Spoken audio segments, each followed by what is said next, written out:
Or welcome back to my channel. It's your girl Caroline, and welcome to part 2 of making this wig from scratch. This is a body wave unit.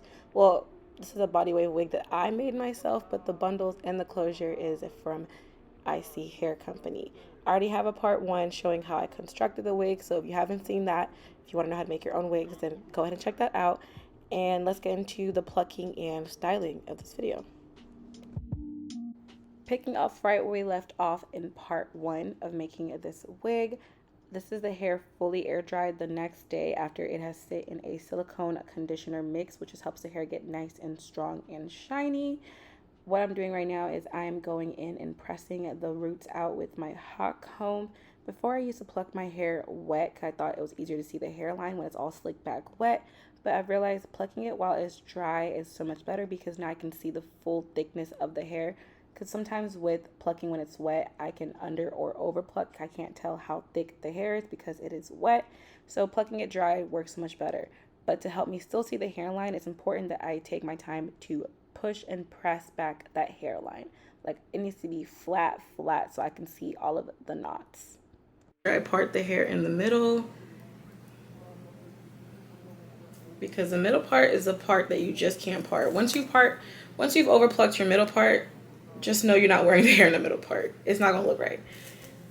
So I always like to part the hair down the middle, push that side away, so that way I make sure I know not to pluck right here. Do not pluck down the middle. Only when you're trying unless you're trying you know, make your part look wider, but that's later. Push that to the side. We're gonna be plucking this side first. I got a track sticking up. I gotta go sew that down. Can y'all see? I hope y'all can see. Back with that hot comb again. I need this hair to be slick and pressed out.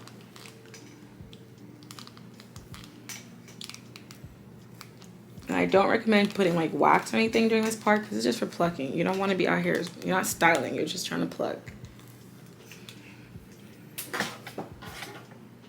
Alright, I've got my handy dandy tweezers. These are my favorite ones. Only ones I used to pluck. I don't use anything else. These are the GOAT. They work for me and they've worked the best and they last the longest. I'll try to link it down below, but it's from Revlon. I got these from Target. Walmart sells it. Amazon has it.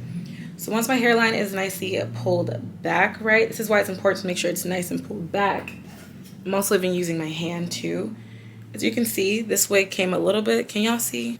So as you can see, the hairline up here is just right here is a little bit pre-plucked. The company did that for us. They gave us a little bit of pre-plucking. So what I like to do is that I still keep the idea of not plucking in the front. You don't want to start off plucking these front hairs because that's how you get over plucking bald spots, especially if you're trying to do baby hair. So I avoid plucking up here. And I take my tweezer and I start plucking from back here where I see the hairline is starting to get thicker.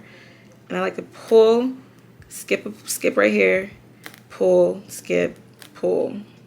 And I'm just going in between the hair and grabbing, but making sure I'm not grabbing up here, which has already been plucked.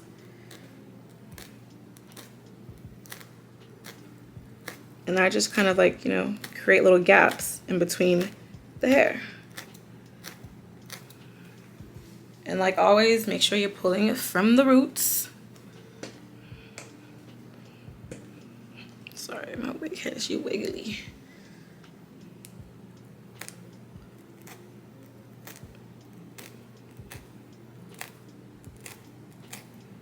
But if you want a more beginner-friendly tutorial on how I pluck, I do have a few recent videos out on those to check out. But this is just my new updated way of plucking my wigs. And I feel like this way, the wigs have been looking so much like scalp, like that hairline.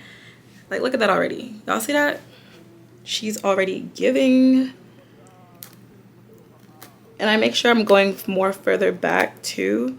And I'm not just plucking in the same spot.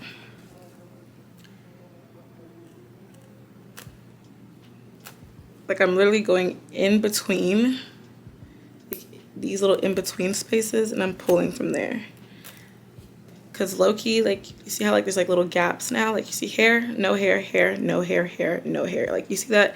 That's what we're going for. That's the thinned out hairline that we're trying to achieve. You feel me?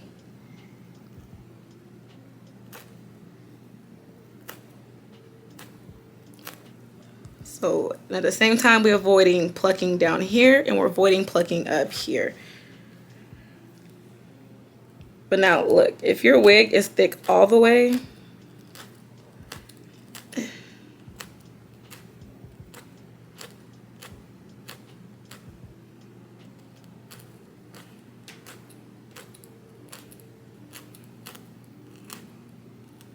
y'all see that? 100%. It is doing it for me. Whew. Only thing with this is that you want to also be mindful of not making like the gaps too big. Like don't have like fat gaps because now the hairline looks weird, like a checkerboard. I don't know. Like try to make them like literally as thin as your actual tweezer. Like thin. It should be thin gaps, not fat, very obvious gaps. Like no, don't do that.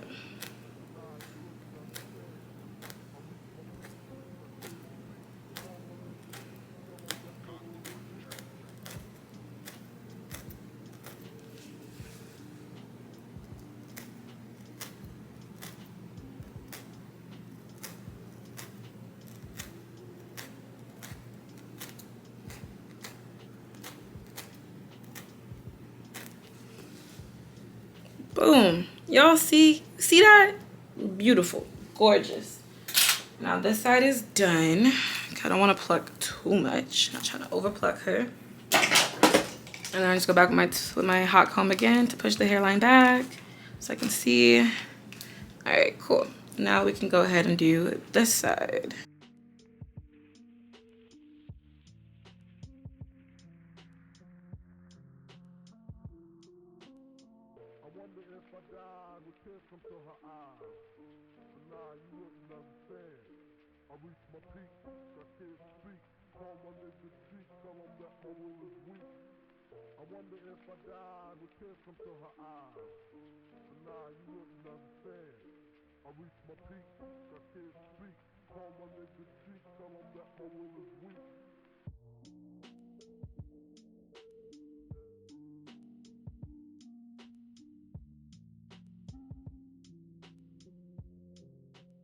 And with all of that said, it's time to finally install this wig. So the first thing I was doing, I was just going ahead with my foundation to just help me tint the lace to get it to be a perfect match onto my forehead.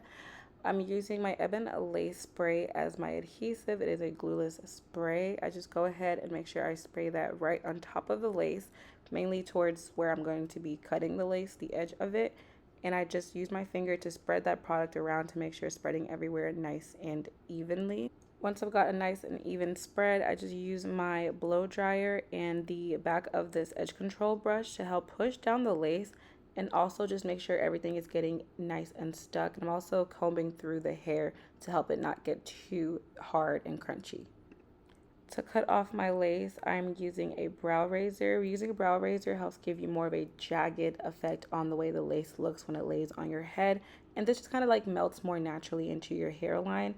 And I try to cut off as much lace as possible.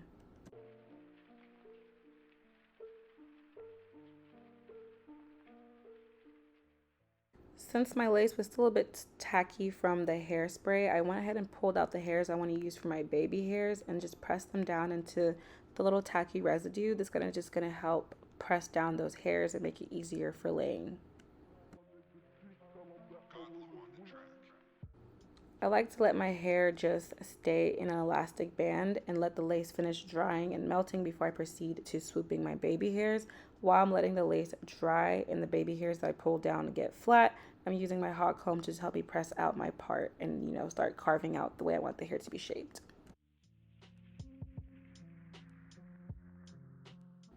As part of cleaning up my hairline, I also like to use this little eyeliner. This is black eyeliner, random eyeliner, and I'm using that to just clean in the over bleached parts so my part can look nice and crispy. Lace is done drying and I'm just going here and trying to, brush out the hair so it can swoop and move around easily. When it comes to creating my baby hairs, I just know that I need to cut them down in a diagonal way so that way like the hairs in the front are a little bit shorter and it just looks more feathered. You don't want to cut it all one length straight across, so you try to want to cut it down in a, I don't explain it, but as you can see, like visually, the hairs towards the middle of the part is way shorter and it just goes down in an angular cut. I can't explain it, but you get what I'm trying to say. So once I've kind of cut those down to the way I want it to be, I'm going in with my tweezer and trying to just thinning out a little bit. I don't want it to be too thick. Don't be afraid to cut your baby hairs. Don't be afraid to pluck them. So I like to do a little bit of plucking so they're nice and thin and fluffy. I'm going to be using my Eco Styler gel to help me lay them down.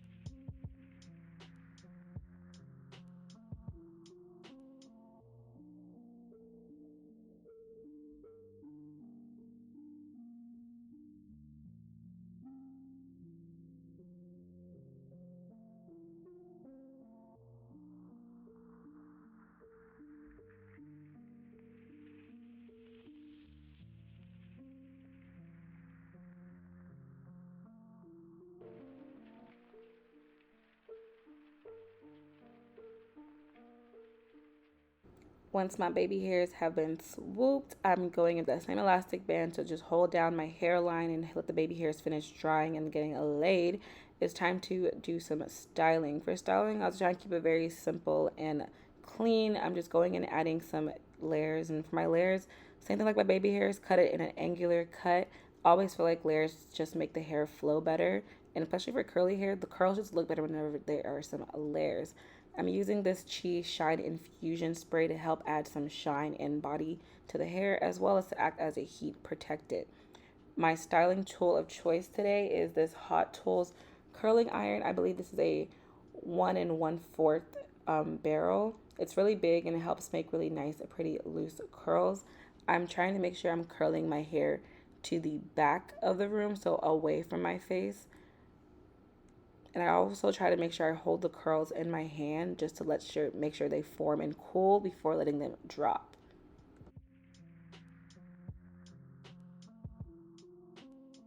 I wonder if I died with tears come to her eyes.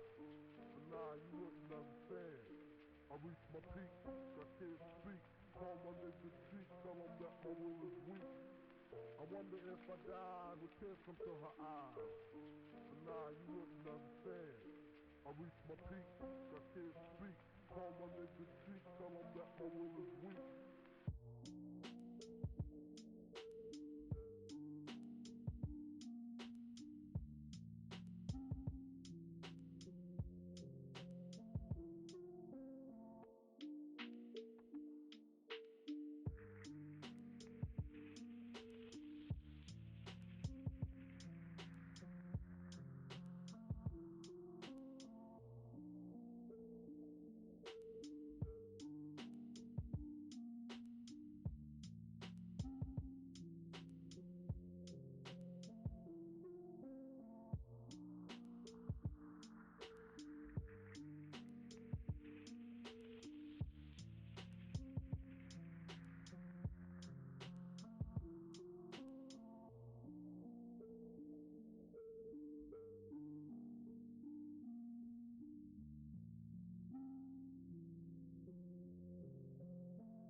Once I was done curling all of the hair, I decided to, just run my fingers. I always run my fingers through my curls first before proceeding to brush them, just to see if I like the more tighter look. But of course, I just like my curls brushed out.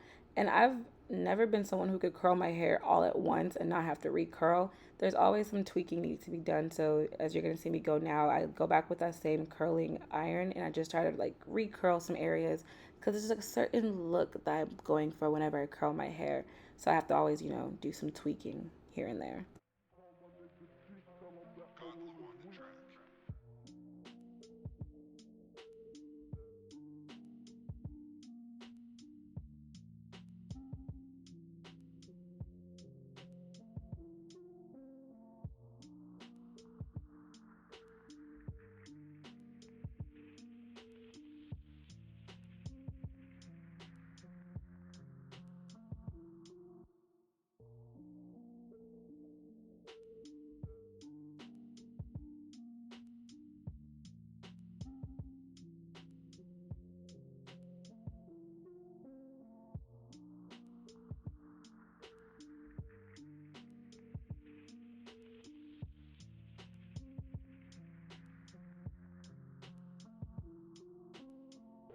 wonder if I died with tears come to her eyes.